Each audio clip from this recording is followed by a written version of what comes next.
자, 여러분, 오늘은 증거에 대해서 살펴보겠습니다.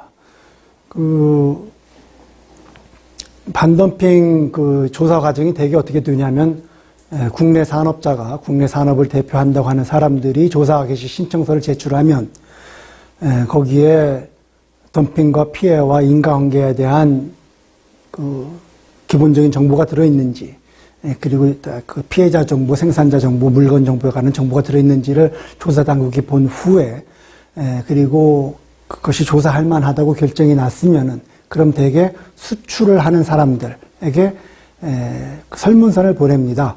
이러저러한 정보를 제출해 달라. 그래서 그 정보를 제출을 받아서 이제 조사 분석에 들어갑니다. 그리고 또 공청회를 해서 이 수출하는 사람들의 의견을 청취하기도 하고, 또는 수출하는 사람, 또 반덤핑 관세를 부과해달라고 요구하는 국내 산업자 간의 상호 면담의 기회도 부여하기도 합니다. 이러한 일련의 모든 과정이 증거를 수집하기 위한 과정입니다. 증거. 이 증거를 수집을 해서 그 증거를 기반으로 객관적으로 공정하게 반덤핑의 존재 여부, 피해의 존재 여부, 인과관계 여부를 따져야 합니다. 그러한 증거 수립 과정 시에 지켜야 될 원칙을 적어 놓은 것이 오늘 공부할 6조입니다. 자, 우선 조사를 받는 사람들에게 방어권을 보장해 줘야 됩니다. 당신이 지금 반덤핑 조사 대상이 됐으니 이러저러한 자료를 제출해 주세요. 할 말 있으면 해보세요. 방어권을 충분하게 보장을 해 줘야 됩니다. 그러기 위해서 모든 관계 이해 당사자에게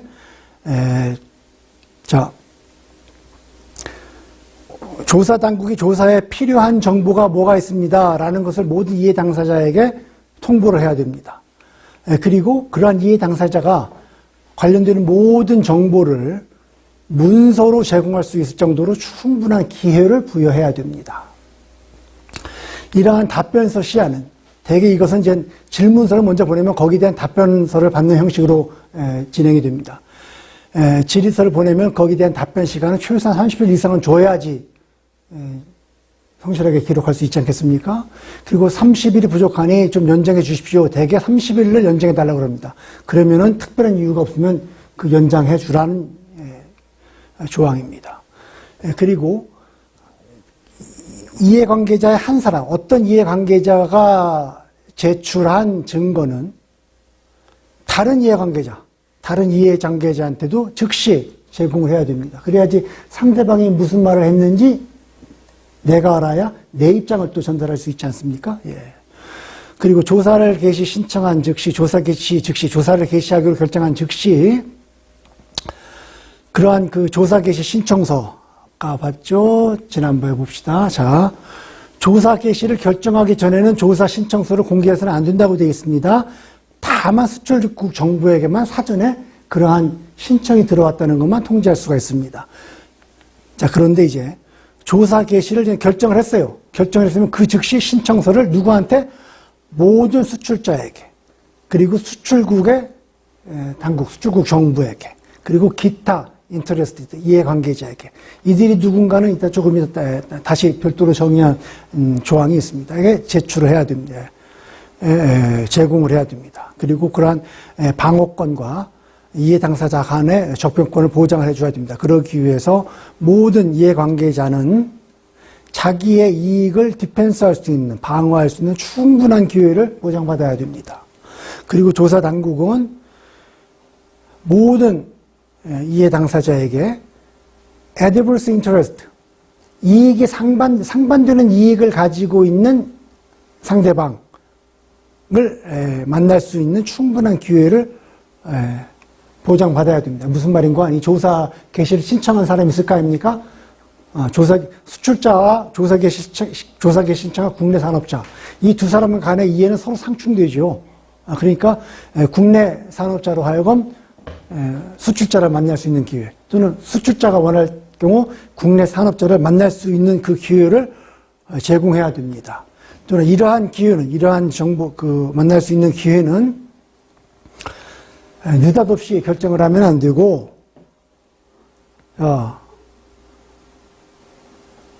비밀, 영업비밀이 있을 거 아닙니까? 그 영업비밀을 보호할 필요가 수출하는 사람도 있을 때고 조사 개시를 신청한 국내 산업자도 있을 테고 그러한 사람들의 영업 비밀을 보장해야 된다는 그 필요성, 그리고 그런 이해 당사자 간의 편의성, 지금 만나기가 적정한지 안 한지, 시간이 적정한 시간인지 아닌지, 이러한 편의성도 다 고려를 해서 이러한 서로 상호 접견할 수 있는 기회를 제공하라는 얘기입니다. 실질적으로 그 이해 당사자가 만날 수 있는지 그 편리성, 그리고 만나가지고 시시콜콜한 영업비밀까지 다 말하라고 하면 안 되죠. 그 영업비밀을 보호할 수 있는 필요성들, 이러한 제반 사항을 다 고려를 해서 진지하게 그런 그 상호 접견 기회를 제공하라는 얘기입니다. 하지만 어떤 미팅을 주선했다고 해서 그 미팅에 반드시 참가해야 될 의무가 있는 건 아닙니다. 그리고 그 미팅에, 주선한 미팅에 참가하지 않았다고 해서 보복하지 말란 얘기죠. 부정적으로 판단하지 말란 얘기입니다. 조사당국이 어떤 수출자와 국내 산업자 간의 미팅을 주선을 했는데 수출자가 피치 못할 사유로 참석을 못했어요. 그랬다고 해서 수출자가 부당하게 판명해서는 안 됩니다. 자, 자료는 구두로 제공할 수는 있습니다.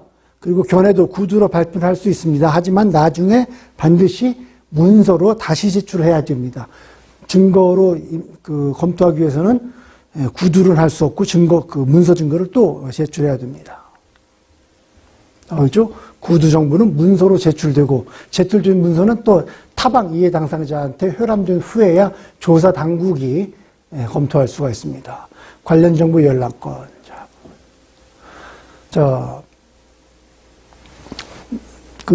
모든 정보, 상대방이 제출한 정보는 다른 이해 당사자가 볼 수 있어야 됩니다. 어떤 정보? 거기에 이번 사건에 관련되어 있는 정보, 그리고 비밀이 아닌 정보, 그리고 오서리티, 조사 당국이 조사를 함에 있어서 사용한 모든 정보, 이러한 정보는 이해 당사자에게 열람할 수 있어야 됩니다. 정보 중에는 비밀 정보가 있을 수가 있습니다. 대개 조사 당국이 수출자나 또 수입자, 그러니까 반덤핑 관세를 매기려고 하는 그 수출자나 수입자에 대해서 자료를 주십시오 하는 내용은 대개 그 회사들의 국내 판매 가격, 생산 가격, 수출 가격 등을 조사를 하기 때문에 상당히 예민한 가격 정보가 들어갈 수가 있습니다. 장사하는 사람이 내 물건을 다른 사람한테 얼마에 팔았다는 것은 그건 민감하지요. 그러한 비밀 정보가 있을 수가 있습니다. 그 비밀 정보는 제공하는 사람의 동의가 없으면은 다른 사람한테 줘서는 안 됩니다. 이 정보는 조사 당국 당신만 보세요라고 한 이해 당사자가 제출한 정보를 다른 이해 당사자한테 제출한 사람의 동의도 없이 무단으로 제공해서는 안 된다는 얘기입니다. 조사 당국은 비밀 정보가 있을 경우에는 그 비밀 정보를 제공할 수 없을 경우에는 어떤 사람이 비밀 정보가 있는데 그 비밀 정보는 너무나 비밀이어서 제출할 수가 없습니다. 그럴 때에는 요약본을 제출하라고 요구할 수는 있습니다. 하지만 그 요약본은 그 비밀본, 줄여지지 않은 원래 비밀본이 어떠한 거구나 하고 합리적으로 이해가 할 수 있을 정도로 좀 자세한 것이어야 합니다. 어떤 비밀 정보가 있는데 그 비밀 정보를 요약할 수 없는 정보가 있을 수가 있습니다. 그럴 경우에는 왜 요약할 수 없는지 그 사유를 또 조사 당국에게 제공해야 됩니다. 비밀 보호 요청, 이 정보를 제출을 함에 있어서 그 정보가 비밀이라는 이유로 보호해 주세요라고 했는데 그러한 보호 요청이 아주 극히 부당하거나 또는 타방에게 공개하기를 원하지 않을 경우에 또 요약본도 제출하라고 했더니 요약본도 제출을 못할 경우에 그럴 경우에는 조사 당국은 그 비밀 정보, 해당 정보는 기각을 할 수가 있습니다. 그 기각하려고 하는 정보, 공개를 원하지 않는 정보 또는 비밀 보호 요청을 한 그 요청이 부당하다고 하는 그 정보가 정확하다는 것을 거짓말이 아니라 꾸미는 얘기가 아니라 타당하다는 것을 다른 소스를 통해서 이 조사 당국이 만족할 수 있을 정도로 입증이 되지 않는다면 기각을 하는 겁니다. 그 정보가 정확하다는 것을 다른 소스를 통해서 한번 파악을 해 봤더니, 뭐, 그럴만하다고, 쓸만하다고 만족할 수 있을 정도로 입증이 됐다. 그럴 경우에는 기각해서는 안 되지요. 그렇게 입증이 안 될 경우에는 기각할 수 있다는 얘기입니다. 정확한 정보만 사용을 해야 됩니다. 반드시 조사 당국은 자기 자신을 satisfy 하라. 어느 정도로 이 interested party가 제공을 했거나 또는 자기가 나중에 판단을 해야 되는 그 판단의 근거가 되는 정보가 정확하다는 것을 일단 자기 스스로 만족을 해야 돼요. 자기가 또 만족하지 못할 정도의 정확성이 없는 정보를 기초로 판단을 해서는 안 된다는 것입니다. 현재 실사, 말씀드린 대로 조사가 시작이 되면 먼저 질의서를 보냅니다. 그 질의서에 대한 답변을 접수를 하고 거기에 대한 분석을 한 후에 청문회 같은 것을 엽니다. 그래서 당사자들끼리 서로 공방을 하고 또는 조사 당국에게 할 말을 하게 할 수가 있습니다. 그리고 필요한 경우에는 직접 조사 당국이 생산자, 공장이나 회사를 직접 방문할 수가 있습니다. 방문해서 현지 조사를 할 수가 있습니다. 자, 조사 당국은 현지 조사를 실행할 수가 있습니다. 어떤 경우에? 자, 해당되는 회사, 조사를 받는 피조사 회사가 동의할 경우에, 그리고 그 피조사 받는 나라, 그 회사의 나라에 통보했을 경우에, 그리고 그 통보받은 나라가 반대하지 않을 경우에는 현지 조사를 할 수가 있습니다. 되게 이러한 조건이 충족이 안 되죠. 현지 조사를 하겠다 그러면 되게 다 합니다. 현지 조사 거부했다가 오히려 피해 볼 수가 있고요. 자기 회사 피해를 수수방관할 수가 없으니까 대개 그 나라 정부는 이 회사한테 물어봐서 그 회사가 그냥 조사 받겠습니다. 그러면은 조사하십시오라고 반대하지 않습니다. 이 현지 실사를 시행하는 데 있어서 지켜야 될 구체적인 내용을 부속서 1번에 정확히 적어놨습니다. 이 부속서 1의 내용을 준수하라는 내용입니다. 이용 가능한 정보에 근거한 판정, 어떠한 정보를 요구를 했는데 조사를 받는 피조사 회사가 정보를 제공을 하지 않았어요.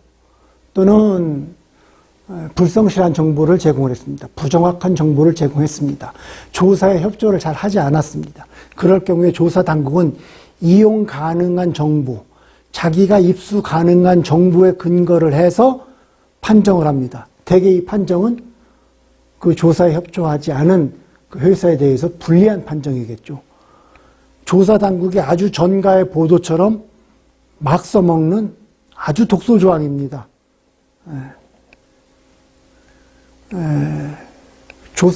조사를 받는 회사는 자기 딴에는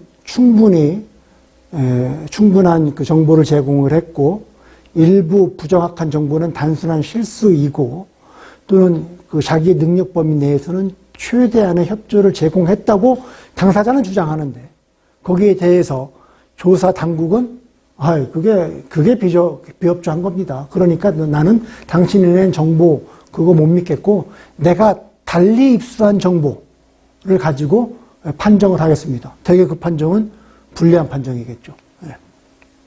자, 조사를 받는 이해 당사자가 refuse to access to 정보 조건을 제한하거나 제공하지 않거나, 무슨 정보예요? 필요한 정보. 필요한 정보를 조건을 제한하거나 제한하지 않거나, reasonable period. 그 조사를 1년이나 18개월 이내에 끝내려면은 합리적인 기간에 이런 제공을 해야 되는지 제공을 하지 않거나, 또는 조사를 심각하게 방해했거나, 이럴 경우에는 determination은 facts available, 이용 가능한 정보에 의해서 할 수가 있습니다. 그럴 경우에 Annex 2, 이용 가능한 정보를 이용을 할 때 지켜야 할 절차가 Annex 2에 적혀져 있습니다. 이것을 준수를 하면은 이렇게 그 팩스 어베일러블을 가지고 판정을 내릴 수가 있습니다. 최종 결정을 하기 전에, 자, 이제 조사가 다 끝났습니다. 현지 조사도 했고, 청문회도 했고, 답변서도 받아서 분석도 다 했습니다. 그래서 이제, 결정을 해야 됩니다. 결정을 하기 전에, 가부의 결정을 하기 전에, 가부의 판단을 함에 있어서 조사 당국이 고려를 했던, 근거를 했던 그러한 그 사실, 핵심적인 사실을 당사자에게 미리 알려줘야 됩니다. 자, 모든 이해 당사자에게 조사 당국이 고려를 했던 essential fact, 핵심적인 사실이 뭐라는 것을 통보를 해야 됩니다. 자, apply definitive measure. 이거죠. essential fact to apply definitive measure. 최종적인 조치를 적용할지 말지를 고려할 때 필요했던 essential fact를 최종 결정이 내려지기 전에 누구한테? 이해 당사자 모두에게 사전에 통보를 해야 됩니다. 그리고 이러한 통보는 자, 해당 당사자가 반론할 수 있을 정도로 충분한 시간을 주고 줘야지 내일이 가부에 대한 결정 발표일인데 가부의 판단에 근거가 됐던 사실을 오늘 알려주고 내일까지 의견 있으면 내라 그러면 사실 의견 내지 말라는 얘기죠. 그러지 말고 충분한 시간을 부여를 해라. 자, 보겠습니다. 원칙적으로 덤핑 마진은 각 수출자별로 산정을 하는 것이 원칙입니다. 그러지 않겠습니까? 수출자, 생산자 A가 자기 국내 시장, 수출자 A가 자기 국내 시장에서 파는 가격이 다른 나라의 수출자 B가 그 나라에서 파는 가격과 같을 리가 없고, 또 A와 B가 C라고 하는 시장에서 파는 가격이 물론 공정한 경쟁이면 비슷하긴 하겠지만 반드시 같다는 보장이 없지요. 그래서 덤핑 마진은 그 회사의 사정에 따라서 각각 따로따로 나오는 것이 당연합니다. 그래서 덤핑 마진은 각 수출자별로 따로따로 산정을 해야 됩니다. 그런데 누적해서 한꺼번에 산정할 수 있는 예외를 적어놨습니다. 자, 어떤 경우냐. 생산자, 수출자, 수입자 또는 거기에 대한 대상이 되는 물건의 종류가 너무 많아서 이걸 각자 개별로 판단하기가 현실적으로 굉장히 일이 많이 가고 부담이 되는 경우가 있습니다. 그럴 경우에는 이 조사 대상을 축소할 수가 있습니다. 어떤 경우로? 몇 가지로. 그저 이해 당사자 또는 상품의 몇 가지 합리적인 숫자로 축소할 수가 있습니다. 조사 당국 마음대로 축소하는 것이 아니라 샘플, 통계적인 샘플을 통해서 축소하든지 선정을 하든지 또는 해당되는 나라에서 가장 많이 수출하는 사람의 생산자 또는 그 사람이 생산하는 물건에 한해서 줄일 수가 있습니다. 그러니까 통계적인 대표성이 있거나 또는 그 생산자의 생산 비중으로서 대표성이 있을 경우에 이러한 통계와 생산성의 그 비중성의 대표성을 이용해서 합리적인 수치로 이 조사를 받게 되는 인터레스티드 파티나 또는 그 상품의 숫자를 줄일 수가 있습니다. 자, 이러한 그 수출자를 이러한 방식을 통해서 어쨌거나 이제 줄이려면 선정을 해야 된다는 얘기죠. 선정을 해야 되는데 선정할 때 반드시 그 수출자의 동의, 그다음에 협의를 거쳐서 선택을 하시라. 의무조항은 아니고 권장조항입니다. preferably입니다. 근데 되게 당신네가 대표사로 선정하려 그럽니다. 라고 협의도 하고, 그리고 동의도 받고, 그래서 선정을 합니다. 자, 선정을 한다는 얘기는 선정되지 않는 회사가 생긴다는 얘기입니다. 그럼 선정되지 않는 회사는 자기 정보는 제출하지 않는데 반덤핑 관세가 부과될 가능성이 높기 때문에 혹시 부당하게 높게 반덤핑 관세를 부과받을 수도 있습니다. 그러한 경우를 피하기 위해서 나는 비록 선정되지 않았지만 제가 필요한 정보는 내가 스스로 제공을 할 테니 나는 내 건 따로따로 계산해 주세요라고 신청을 하면은 그거 받아들이란 얘기입니다. 너무 부담이 되지 않는다면은. 예? 그게 수출자 각각의 덤핑 마진을 산정하라는 그 원칙에 부합하는 것이지요. 예. 자, 아까 나왔습니다. 이해 당사자가 뭐냐.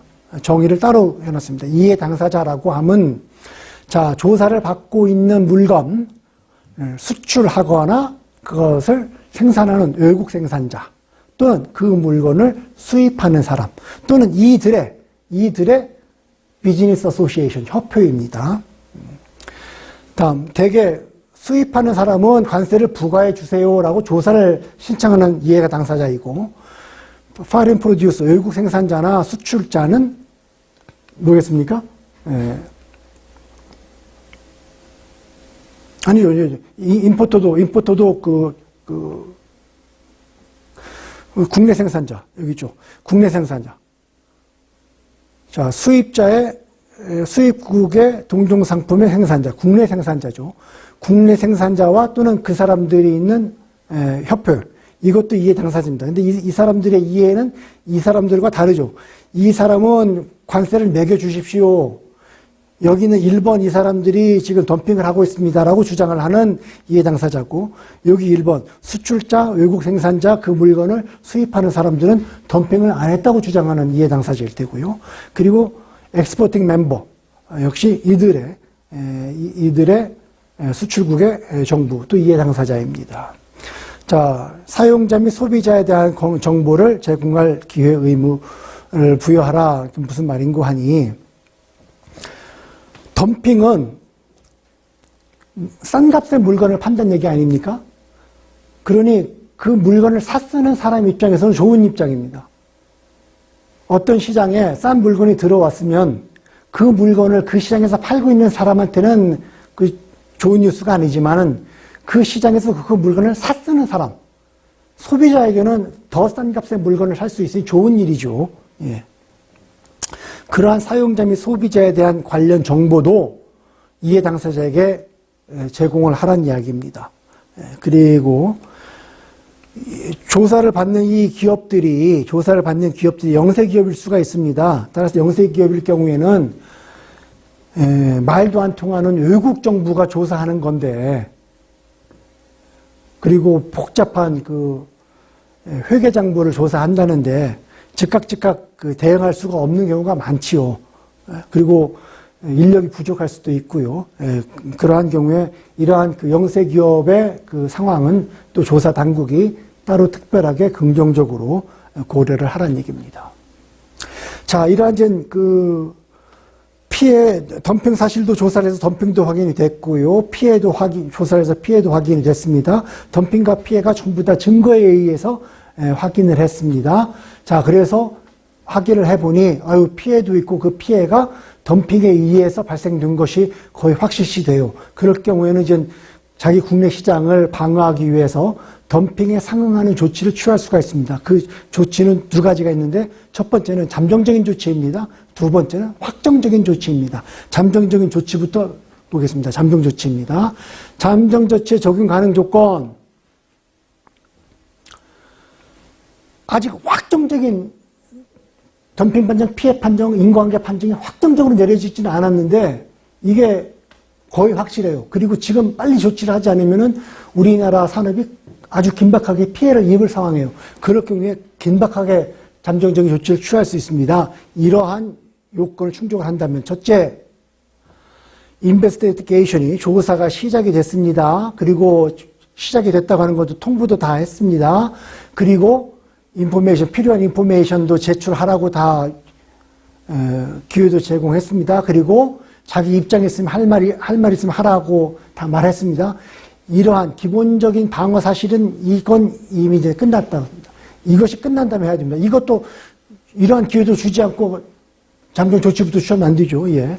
그 다음 조사를 해보니 덤핑이 있어. 그리고 피해도 발생을 했어. 여기에 대한 긍정적인 판단, 이 덤핑과 피해가 있다는 사실이 판단을 잠정적으로 했습니다. 아직 확정은 아니지만 했어야 돼요. 그리고 또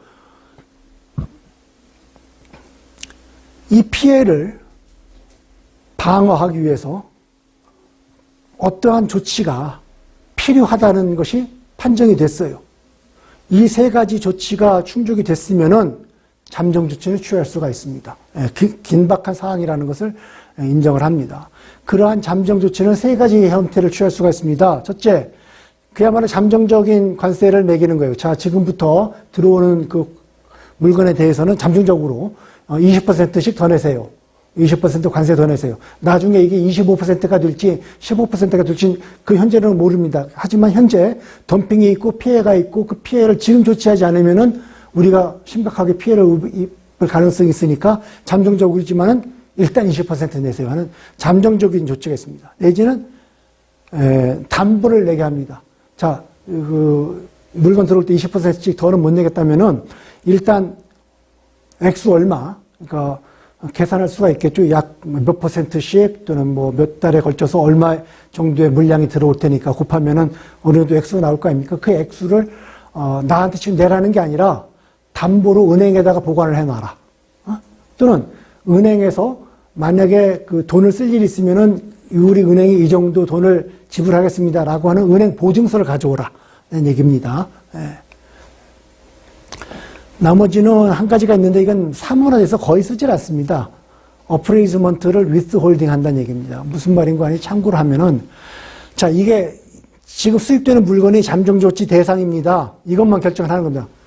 당신 물건이 잠정조치 대상입니다. 하지만 잠정 관세를 매기는 것도 아니고 부과를 하는 거, 시큐리티, 담보 내라는 것도 아니고 아무런 조치도 취하지 않습니다. 잠정 관세율도 취하지 않습니다. 이러한 잠정 관세율을 산정도 하지 않습니다. 시큐리티를 산정도 하지 않습니다. 다만 당신이 잠정 대상인 것만 결정하는 겁니다. 이러한 산정, 어프레이즈먼트, 이 산정을 withhold, 보류하는 겁니다. 그럼 그게 무슨 의미니까 나중에 나가면 나오는데요. 나중에 조사를 해봐서 확정적으로 관세를 매긴 다음에 확정 조치가 결정이 되면은 일정 요건 하에서는 그 잠정 관세 부과 시기, 잠정 조치 부과 시기로부터 소급해서 이 확정 관세를 징수할 수가 있습니다. 잠정 조치 대상인 점만 결정했다 이 얘기는 나중에 확정 관세가 결정이 됐을 경우에 그 확정 관세를 요 잠정 조치 대상인 결정 이 시점부터 소급해서 가져가겠다라는 것을 말하는 겁니다. 근데 지금 거의 쓰지는 않고요. 지금 현재 제일 많이 쓰이는 잠정 조치는 요 잠정 관세를 지금 부과를 하든지 또는 담보를 요구하든지 이 두 가지 하나입니다. 자, 그렇지만은 이러한 요건이 충족을 하면은 잠정 조치는 적용이 가능한데 그러더라도 최소한 조사는 60일은 하라 이 말입니다. 조사를 개시한 다음에 60일도 되기 전에 덜커덕 잠정조치 부과했다는 얘기는 60일 잠정조치 부과하는 것이 주목적인 거 아니냐. 이 조사 자체를 잠정조치를 부과하기 위해서 사탕발림으로, 덧발림으로 성급하게 취한 것 아니냐라고 의심할 수가 있지요. 그러지 말고 최소한 성실하게 60일 정도 조사는 해라. 그러고 나서 이러한 요건이 충족이 되면은 예외적으로 부과할 수 있다는 얘기죠. 잠정관세는 그럼 언제 동안 부과하냐? 막연히 부과할 수는 없습니다. 통상 4개월입니다. 4개월. 또는 수출자가 요청할 경우에는 최대 6개월 정도까지는 부과할 수가 있습니다. 여기에도 예외가 있긴 합니다. 조사 당국이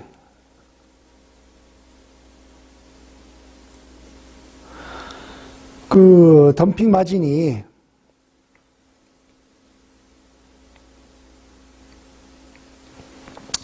자, 이 잠정관세를 부과합니다, 이제. 그, 덤핑보다, 그, 조사를 해보니까 대충 이제 덤핑 마진이 얼마다 나왔어요. 근데 이 잠정관세를 매기는 데 있어서, 여기가 덤핑 마진 한 20% 나왔는데, 잠정관세를 20% 매기는 게 아니라, 한 10%만 매겨도, 자기네가 보고 있는 피해를 없애는 데는 충분하다라고 판정을 했을 경우에는 예외적으로 6개월 또는 수출자가 요구할 경우에는 9개월까지는 부과할 수가 있습니다. 이것은 예외적인 거고 통상은 4개월 또는 6개월 정도입니다. 가격 인상 약속이라는 게 있습니다. 이 반덤핑 조치의 모든 시작이 어디서 시작되느냐? 너네가 우리 시장에서 팔고 있는 물건 가격이 너무 싸다라는 것부터 시작하고 있습니다. 너네 가격이 우리 시장에서 파는 가격이 너무 싸다. 그 싼 가격이 너네 국내 시장보다 싸지? 또는 너네가 싼 가격으로 인해서 우리나라 동종업체가 피해를 받고 있다. 모든 문제의 시작이 가격 때문에 일어납니다. 그러면 그걸 뒤집으면 저 가격 문제가 해결이 되면 굳이 반덤핑 관세 매기고 어쩌고 할 필요가 없지 뭐 그럴 수 있지요. 예. 그러면은 두 가지 방법이 있습니다. 그러면은 조사를 받는 회사가 예, 알았습니다. 내가 그러면 가격을 올릴게. 당신네 나라에 피해가 가지 않을 정도로 내가 내 스스로 가격을 올리겠습니다. 그러면은 반덤핑 조사할 필요 없지 않습니까? 또는 이 조사 당국이 번거롭게 조사 쫙 해서 이 반덤핑 관세를 매기고 나중에 올 때마다 그거 돈 냈네 안 냈네 그거 계산하기보다 그럼 차라리 당신네가 그냥 깔끔하게 얼마 정도 올리시라 라고 조사 당국이 먼저 제안할 수도 있습니다. 뭘? 가격 인상을. 그 얘기입니다. 그래서 가격, 반덤핑 관세를 부과하기 대신에 가격 인상을 약속할 수가 있습니다. 그럴 경우에는 굳이 반덤핑 조사를 진행할 필요가 없다라는 내용에 관한 주문입니다. 자, 가격 인상하겠다고 약속을 할 경우에는 조사를 중단하라 그럽니다. 하지만 그렇다고 해서 너무 과도하게 인상하라고 요구해서는 안 된다는 얘기죠. 예. 조사 개시는 조사 절차는 중단하거나 또는 완전히 종료할 수가 있습니다. 자, 수출자가 자발적으로 자기 가격을 리바이스 하겠다. 올린다는 얘기죠. 예. 또는 수출자가 아예 수출을 포기하겠다. 어떤 가격으로? 덤프 프라이스로. 너네가 주장하는 그 덤핑 가격으로 수출하는 걸 내가 더 이상 안 하겠다. 무슨 말입니까? 가격 올리겠다는 얘기죠. 그 다음에 가격을 조정하겠다. 역시 가격 올리겠다는 얘기입니다. 그것을 약속한다고 자발적으로 수출자가 제출하면은 신청하면은 조사는 즉각 중단하거나 아니면 완전히 종료해야 됩니다. 이 사람들이 가격을 조정하거나 덤핑 가격으로 수출하는 걸 중단한다 그랬는데 이 조정하거나 중단하는 가격이 이건 돼야지요. 덤핑으로 인한 피해 효과. 이 모든 시작이 그 나라 수입하는 국가의 국내 산업에 피해가 있기 때문에 한 거 아닙니까? 그 피해가 없어질 정도로 가격을 인상했어야죠. 그럴 경우에는 중단한다는 얘기입니다. 자, 가격 인상은 shall not be higher than necessary. 이게 나오죠? 덤핑 마진이 있을 거 아닙니까? 그 덤핑 마진을 없애는 것에 필요한 것보다 필요 이상으로 높아서는 안 됩니다. 덤핑 마진이 20%인데 가격 인상은 40% 해라. 그럴 필요가 없지 않습니까? 모든 문제가 덤핑 때문에 시작됐으니까 덤핑을 없앨 정도면 충분하죠. 예. Price increase may be less than the margin of dumping. 자, 덤핑 마진이 20%예요. 그런데 이 가격을 올리는 폭은 10%일 수도 있습니다. 예. 그러한 인크리즈, 예를 들어서 10%입니다. 10%가 나왔죠? 이 모든 일의 시작이 인주리, 피해를 없애기 위한 거 아닙니까? 피해를 없애는데 충분하다면, 적정하다면 굳이 덤핑 마진만큼 꼭 반드시 가격을 인상할 필요는 없죠. 예. 요 피해를 없애기에 충분할 정도면은 그럼 덤핑 마진보다 못하더라도 받아들이란 얘기입니다. 자, 덤핑 근정을 내비 판정하고 피해 확인후 가격 인상을 수용을 한다.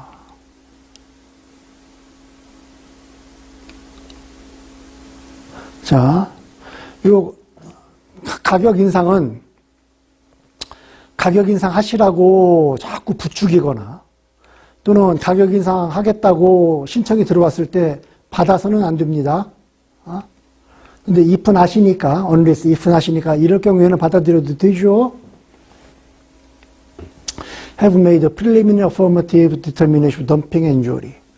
일단 조사를 해보니까 이게 구체적으로 얼마인지 어느 정도 피해인지 정확하게 산정은 못했지만 잠정적으로 이러한 덤핑과 피해가 있었다는 있었다는 판단이 내려진 후에 그때 가격 인상 제한을 접수를 하더라도 하고 가격 인상을 제한을 하더라도 하라는 얘기입니다. 그러니까 덤핑을 했는지 안 했는지 피해가 발생했는지 안 했는지 그것도 아직 판단을 안 했는데 압력을 넣어서 가격을 인상을 시키든지 또는 가격 인상 접수를 받든지 하지 말란 얘기죠. 이 모든 일의 시작은 덤핑 대신에 양측의 편의상 가격 인상을 대신하는 거기 때문에 그 기본 전제인 덤핑하고 그 피해 사실은 비록 잠정적이나마 판단이 있어야 된다는 얘기입니다. 자, 가격 인상 약속 수용 후의 여부는 조사 당국의 재량입니다. 자, 어떤 회사가 나 조사 받는 대신에 가격 인상하겠습니다. 그것은 조사를 받는 회사의 권리가 아니라 조사 당국의 재량입니다. 조사 당국이 거부할 수도 있습니다. 거부하고 조사 계속 진행할 수도 있습니다. 자, 가격 인상 약속은 반드시 접수할 필요는 없다. 그러한 그 접수가 현실적으로 좀 실제적이지 않거나 어떤 이유인지 모르지만은 지금 받아주고 싶어도 받아줄 수가 없어요. 예를 들어서 그러한 그 숫자가 너무 많아서 그 일일이 심사하고 어쩌고 하기가 지금 너무 지금 벅차다든지 또는 제너럴 폴리시 우리나라의 기본적인 원칙이 우리나라는 정책상의 이유로 반덤핑 관세 조사가 들어가면은 관세를 매기든지 또는 관세를 매기지 않든지 그렇게 결정을 하지 이러한 그 가격 인상을 하지 않습니다. 그게 우리의 정책입니다. 뭐 그럴 때는 받지 않아도 된다는 얘기입니다. 하지만 그럴 때에도 반드시 그 접수를 가격 인상 약속 그 제한을 접수할 수 없는 사항이 그 접수하는 것이 부적절한 이유 왜 접수하지 못하는지 거기에 대한 충분한 이유를 줘야 됩니다. 그리고 그러한 이유에 대해서 아니 그러시면은 이러한 측면은 있지 않습니까 하고 반대적인 의견을 또 혹시 제안할 수가 있지 않습니까? 그 반대 의견을 제출할 수 있는 기회도 충분히 주시라. 가격 인상을 하고 안 하고는 당사국의 재량이지만 그렇지만 왜 받을 수 없는지 충분히 설명을 하고 그 설명한 이유에 대해서 조사를 받는 회사가 또 항변할 게 있으면 그 항변할 시간을 충분히 주라는 얘기입니다. 그런데 자 가격 인상을 약속한 후에도 조사 당국이 그 회사가 조사를 지속해 달라고 할 경우가 있어요. 어떤 경우가 이렇게 생기냐면은 대개 이런 경우입니다. 예상되는 덤핑 마진이 한 10%, 한 20%예요. 그런데 지금 이 조사 당국이 약 한 15% 정도만 가격 인상하면은 조사 진행 안 할 수도 있고 그냥 가격 인상 받아줄 수도 있다 그래요. 그러면은 15% 가격 인상하고 말겠습니다. 라고 합니다. 그런데 조사를 계속 해보면은 이게 덤핑 마진이 20%가 아니라 한 10%나 5% 이하로 줄어들 가능성도 있어요. 그럴 경우에는 좋다. 일단 내가 15% 가격 인상을 하겠는데 일단 조사는 좀 계속해달라. 조사를 계속해서 만약에 조사를 해서 최종적으로 나오는 덤핑 레이트가 10% 5% 내려가면은 그때 가면은 가격 인상 한 15% 내는 게 아니라 반덤핑 관세 납부하는 게 훨씬 싸지 않습니까? 되게 그럴 경우에 그럴 가능성이 있다고 볼 경우에 조사를 받는 회사가 이러한 요청을 많이 합니다. 자, 조사는 계속할 수가 있어요. 자, 수출자가 그렇게 원할 경우에는 또는 조사 당국이 그렇게 결정하는 조사 당국은 반대 결정이죠. 반대 생각으로 하는 거죠.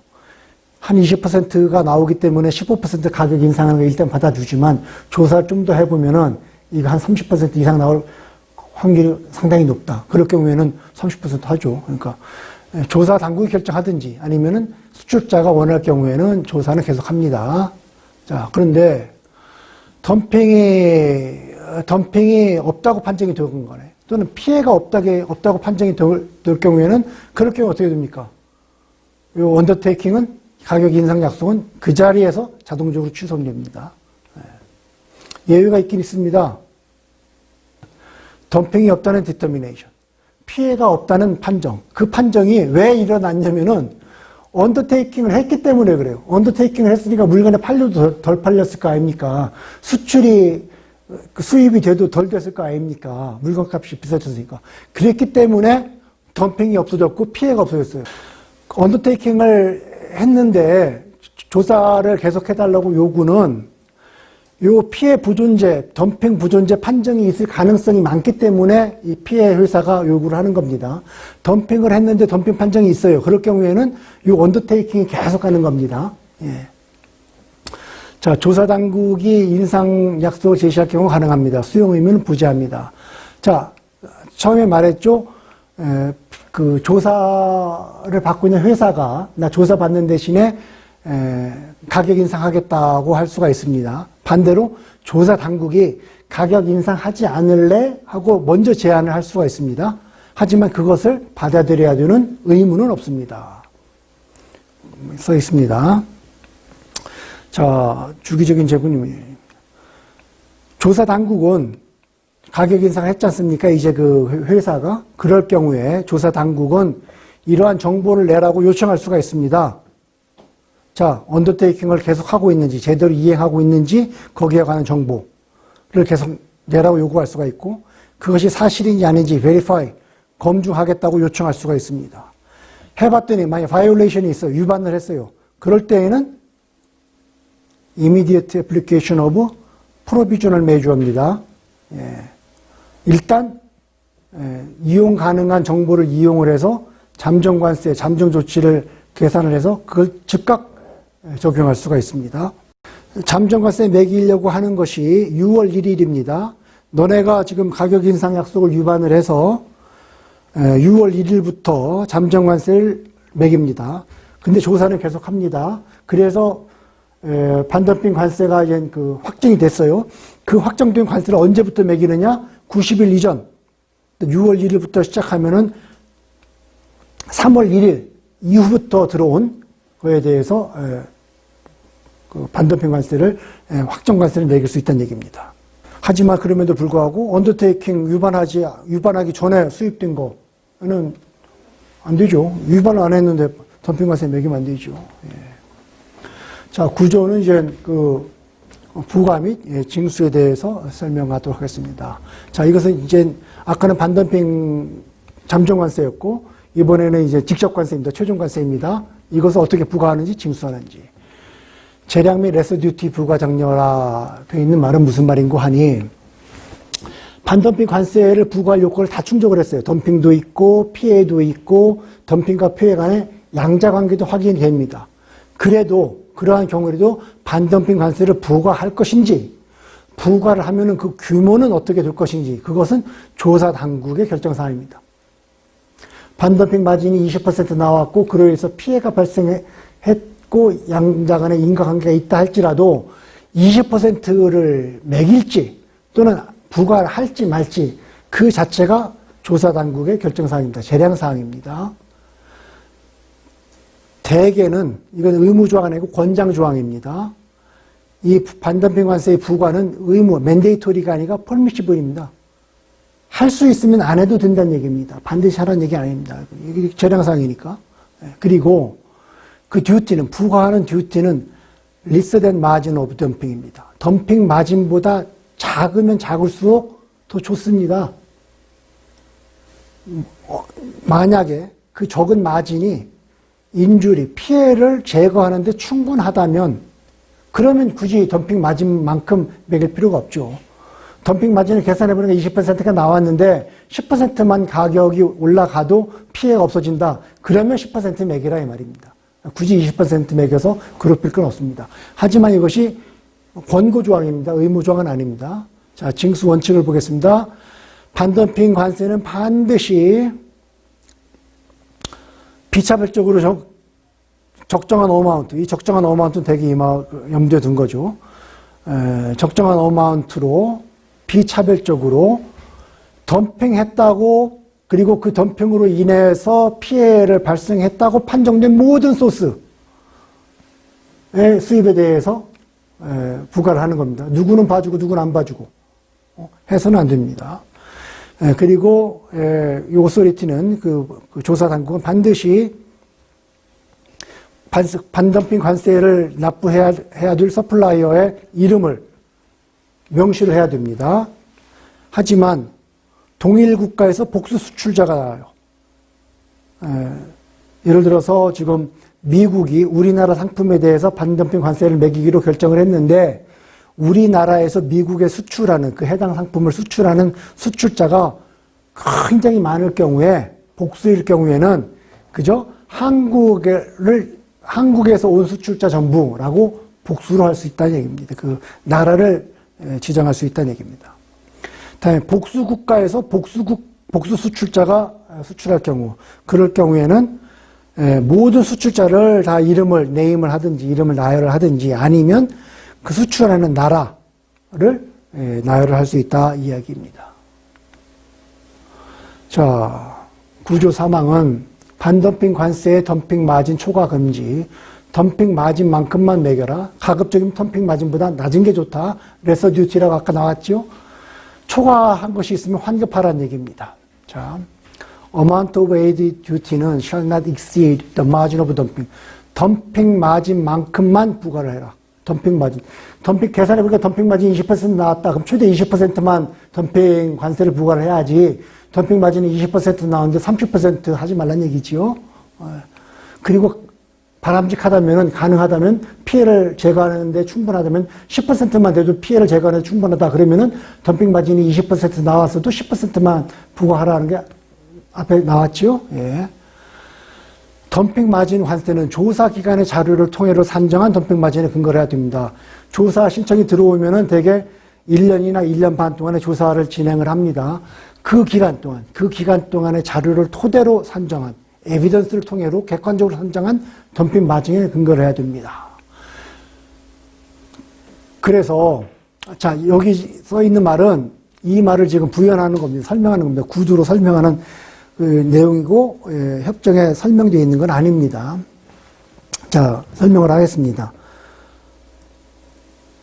모든 객관적인 근거에 근거해서 덤핑을 조사를 하라 그랬습니다. 그러기 위해서 조사를 합니다. 조사 기간을 정합니다. 1년이나 1년 반이라 그랬습니다. 최대.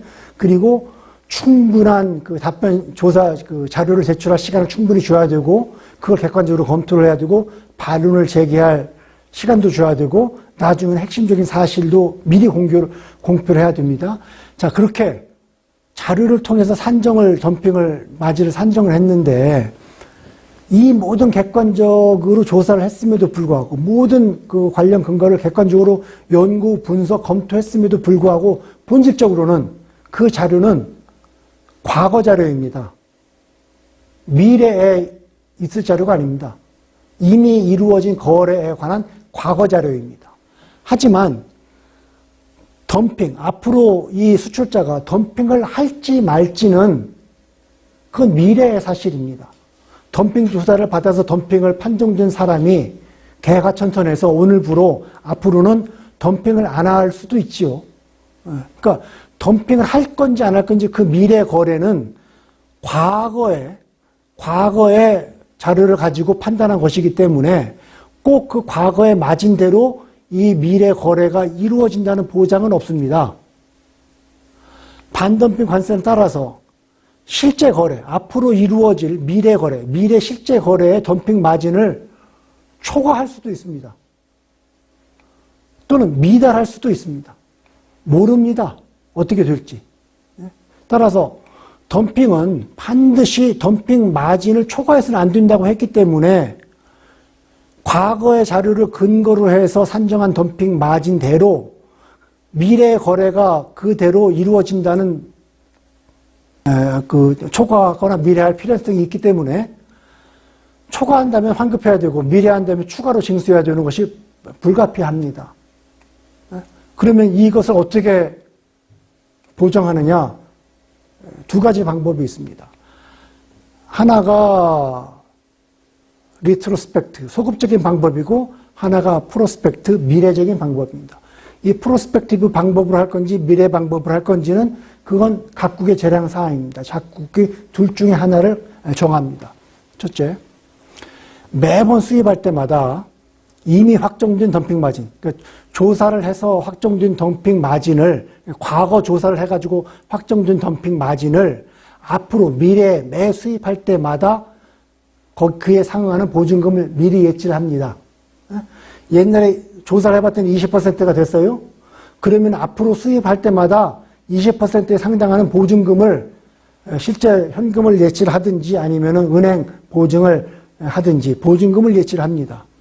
그래 놓고 보통 12개월이나 18개월마다 그 기간 중에 실제 덤핑 마진을 재산정을 합니다.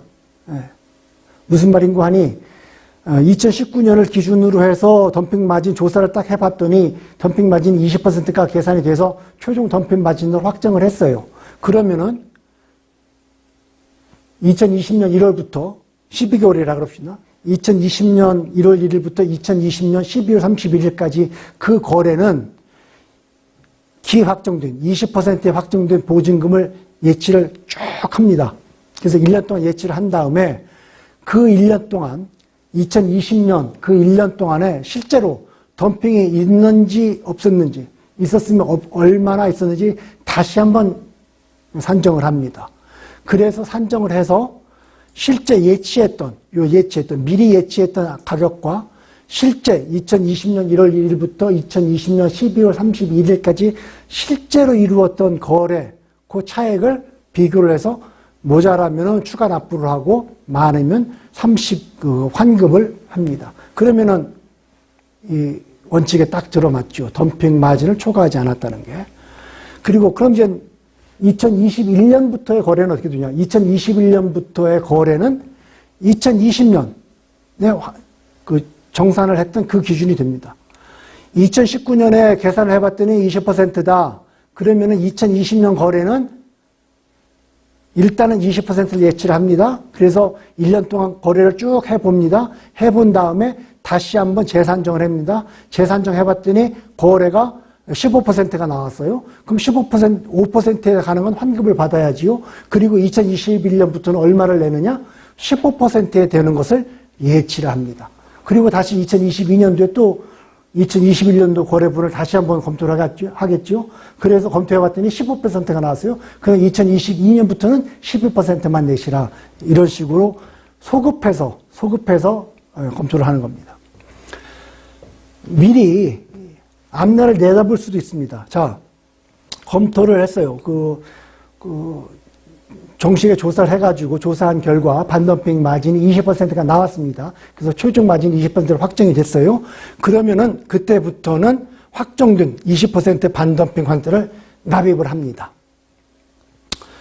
그리고 보통 12개월, 18개월마다 실제 덤핑을 다시 한번 재산정을 합니다. 기납입한 관세액과 실제 덤핑 마진 차액을 환급하거나 추가 납입한 건 여기랑 똑같습니다. 그런데 아까 여기는 차기 기간의 그 보증금 예치액은 이때 확인한 예치액, 예를 들어 15%라 그랬죠. 15%가 된다 그랬지 않습니까? 여기는 그게 아니라 추가 환급하거나 납입하거나 그걸로 끝이고 어차피 또 2021년부터 그 기간은 역시 최초에 확정된 20%를 또 내시라 얘기입니다. 이 과정, 프로스펙티브 조사를 할 때는 이 과정, 일정한 기간마다 덤핑 마진을 재산정하고 차액을 환급하고 추가 납입하고 요거 되게 잘 안 합니다. 이것은 의무적으로 하는데 이것은 그 생산자가 요구하지 않는 한 주로 안 하고 일단 한번 반덤핑 관세가 그 최종 결정이 되면은 그냥 쭉 가는 경우가 많습니다. 이것은 미국이 쓰는 방법이고 이건 우리나라가 쓰는 방법입니다. 그 반덤핑 덤핑을 확정을 할 때 엑스포트 가격, 수출 가격을 실제 수출 가격을 계산할 수가 없어서 그 거래가 없어서 수출 가격이 얼마인지 계산한다 그랬습니다. 구성 가격이라 그러죠. 구성할 수 있다 그랬습니다. 그럴 경우에는 요 노멀 밸류, 국내 시장 가격이죠. 또는 중고 가격이죠. 이 국내 시장 가격의 변화, 그리고 수입하고 재판매할 때 그 사이에 발생했던 비용의 변화, 그리고 리세일 변화도 적정하게 고려를 해서 하라는 얘기입니다. 그리고 반덤핑 관세가 이미 지불된 반덤핑 관세를 뺀 다음에 수출 가격을 계산하지는 말라 얘기입니다. 이미 납부한 관세, 수출 가격을 계산을 할 때 이미 납부한 반덤핑 관세가 있으면 그것은 가격에 포함해서 계산을 해야지 빼고 계산하지 말란 얘기입니다. 왜냐? 수출 가격을 낮추면 낮출수록 어떻게 됩니까? 반덤핑 관세가 높아질 가능성이 있으니까 그것을 포함해서 계산하라는 이야기입니다. 구조사항입니다. Limited examination rate shall not exceed. 아까 봤습니다. 숫자가 너무 많아서 전부 다 검사할 수 없을 경우에는 샘플링을 하거나 그 나라의 대표되는 회사만 골라서 한정해서 조사를 할 수가 있다 그렇지 않습니까? 그 중에서 일부는 그러면은 조사를 안 받게 됩니다. 예. 조사를 안 받게 되지만 저는 받고 싶습니다 해가지고 자료를 내면은 또 웬만하면 받아주라 그랬죠. 어쨌거나 리미티드 조사를 할 경우에 일부는 조사를 안 받을 경우가 있습니다. 안 받는 회사가 생길 수 있습니다. 그 회사에 대한 반덤핑 레이트는 절대 넘지 말라. 이것을 넘지 말라. 무엇을 넘지 말라? 조사를 한 사람들, 조사를 받은 사람이 있을 거 아닙니까? 조사를 받은 사람들의 덤핑 마진의 평균. 그걸 넘지 말아야죠. 그 다음에 프로스펙티브 노멀 밸류. 아까 말했죠. 프로스펙티브 노멀 밸류일 경우에는 디퍼런스 비트윈 가중평균 자, 요 생산하는 사람, 수출하는 사람, 선택적인 사람, 조사를 받은 사람들입니다. 그 사람들의 노멀 평균의 가중 평균 하고 그 다음에 exporters not individual examined. 개별적으로 조사받지 않은 사람들의 엑스포터 수출 가격 그 사이 그 차액 그 차액을 넘어서는 안 된 얘기입니다. 자, 복잡합니다. 아까 보십시오. 한 번 덤핑 마진을 매겨 놓으면은 그 덤핑 마진을 가지고 앞으로도 계속 매길 수 있다 그러지 않았습니까?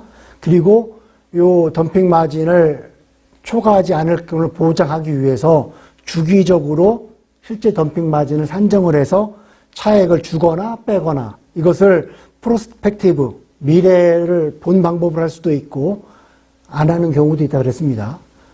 또 이미 이루어진 과거의 방식으로 할 수도 있다 그랬습니다. 이 방법으로 할 때 조사는 받지 않았지만 아까 조사는 받지 않았습니다. 사람이 너무 많아서 조사는 받지 않았습니다만은 그 사람의 조사를 받지 않은 수출자의 엑스포트 가격은 당연히 나오지요. 프로스펙트라 그러지 않았습니까? 조사가 이루어질 경우마다 계산을 하게 되니까 그 사람이 앞으로 조사는 비록 받지 않았지만은 조사 후에 일어나는 거래의 평균 가격은 조사를 받지 않은 사람이라 할지라도 반드시 나오지요. 자, 덤핑 마진이라고 하는 것은 수출 가격하고 국내 가격하고 차이, 수출 가격하고 노멀 밸류하고의 차이라 그러지 않았습니까? 수출 가격이 노멀 밸류보다 낮으면 안 되죠. 그 차액이라 그러지 않았습니까? 그러니까 이건 나온단 말입니다. 이건 안 나옵니다. 조사를 받지 않았으니까. 그럴 경우에 이 조사를 받은 사람의 노멀 가격의 평균, 가중평균 하고 이 조사를 받지 않았지만 하지만 거래는 미래에 일어나기 때문에 개별적으로 산정할 수 있는 이 엑스포트 간의 차액, 그 차액을 넘어서는 안 된다. 왜냐? 이것이 바로 덤핑 마진의 기본 정신이니까 넘어서는 안 된다는 얘기입니다. 예. 이것은 이제 노멀 밸류고 통상은 조사를 받는 사람들이 받았던 덤핑 마진의 평균, 그것을 보라는 얘기입니다. Individual rate라고 하는 것은 known exporters selected for individual determination. 조사를 해서 개별적으로 조사를 받은 사람들, 조사에 뽑힌 사람들한테 일일이 주는 것을 individual rate라고 그럽니다. limited rate라고 한 것은 지금 말씀드린 바와 같이 조사를 할 때 알려져는 있었어요. 저 사람이 수출한다는 걸 알고는 있어요. 하지만 숫자가 너무 많아서이든지 또는 그 나라에 수출하는 사람이 너무 많아서인지 어떠한 이유로든지 뽑히지는 않았습니다. 그런 사람들한테 부과되는 레이트예요. 지금 말하는 레이트예요. 반면에 all others rate라는 걸 있습니다. 이것은 unknown exporter예요. 누구인지는 몰라요. 조사를 할 때 알려지지 않은 수출자예요. 그 수출자에 대해서 그냥 일단 때리고 보는 겁니다. 대개 그 조사 결과가 발표가 되면 이렇게 발표가 됩니다. 자전거에 대해서 어느 나라 또는 A기업, B기업, C기업은 조사를 받았습니다. 그 기업은 20%, 18%, 19% 이렇게 나오고 조사는 받지는 않았는데 알려져 있는 회사, D회사는 22%이고 이런 식으로 나옵니다. 그리고 기타 all others 한 30% 이런 식으로 발표가 됩니다. 자, 그리고 이 individual rate를 적용을 해야 됩니다.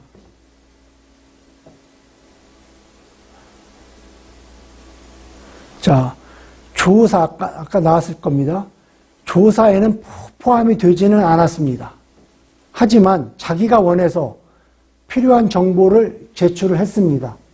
그럴 경우에는 조사에 특별한 지장이 되지 않는 한 웬만하면 받으라 그랬죠. 자, 조사에 포함은 되지 않았는데 그럼에도 불구하고 스스로 자기가 필요한 정보를 제공한 수출자나 생산자에 대해서는 뭘 적용하느냐? 리미티드 레이트 적용하지 말고 인디비주얼 레이트를 적용하라 이겁니다. 자, 9조 5항이 이제 재심에 들어갑니다. 재심까지만 하고 10조는 다음번에 하겠습니다. 9조 5항은 신규 수출자 재심을 합니다. 무슨 말인고 하니, 자, 이 조사를 해서 인디비듀얼 레이트를 매겼고 어떤 사람은 리미티드 레이트를 매겼고 어떤 사람에 대해서는 올 아더스 레이트를 매겼습니다. 어떠한 조사가 있었습니다. 그 조사하던 당시에는 어떤 그 수출자가 수출은 안 했어요. 그 당시에는 수출을 안 했습니다. 그러니까 올 아더스 레이트도 안 먹었어요. 그런데 관세를 부과하고 난 다음에 어떤 수출자가 새롭게 저도 그 회사에 이제부터는 수출하겠습니다 라고 할 경우가 있습니다. 그럴 경우에는 그 새롭게 수출하겠다고 하는 사람이 덤핑을 하는 사람인지 아닌지 조사를 하겠다는 얘기입니다. 자, 그 조사는 반드시 즉시 이루어져야 됩니다. 자, 인베스티게이션 당시에는 수출하지는 않았는데 새로 수출하려고 하는 사람한테 대해서는 이 신규 수출자 재심을 반드시 즉시 빨리 하라는 얘기입니다. 조건이 있죠. 네. 자, 이 엔티덤핑 듀티를 받고 있는 사람들, 수출자, 수입자 다 포함됩니다. 엔티덤핑 듀티를 받고 있는 사람하고 관련이 없다는 것이 입증이 되면은 그러면은 신속하게 관련이 있다는 얘기 이건 왜 중요하냐? 조사를 해서 A라는 회사가 덤핑을 한다고 판명이 되어서 20% 덤핑 관세를 매겼어요. 그럼 이 A라는 회사가 머리를 씁니다. 그럼 이때 이 조사 받을 당시에는 수출하지 않았던 저기 한 C 회사하고 특별한 뭐 관련이 있어요. 자기가 자회사라든지 또는 뭐 형님 동생이 하는 회사라든지 그 회사한테 관련 장비나 생산 장비나 이런 것을 빌려주어서 생산을 하게 합니다. 그리고 수출하게 할 수도 있지 않습니까?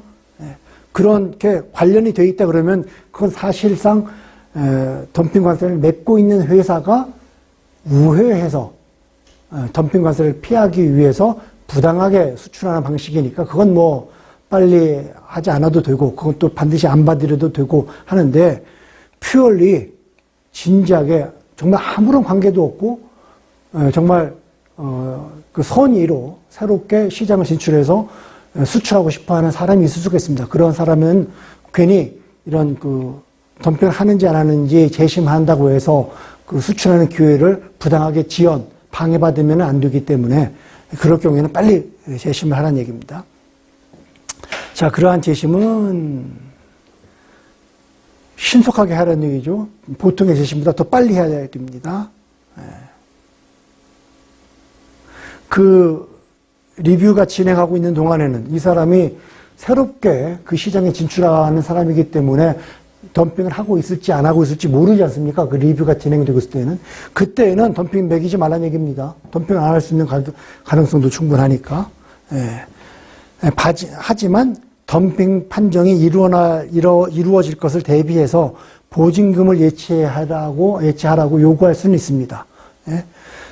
그리고 재심 개시일부터 나중에 이제 덤핑을 하고 있다는 것이 판정이 되면은 덤핑을 개시한 순간부터 엔티덤핑 관세를 소급해서 부과할 수가 있습니다.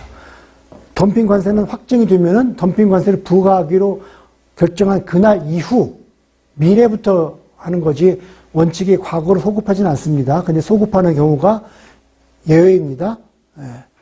재심 개시, 이 경우에는 재심 개시일까지 소급할 수가 있고 또 한 가지 예외는 잠정관세를 할 때로 소급할 수가 있고.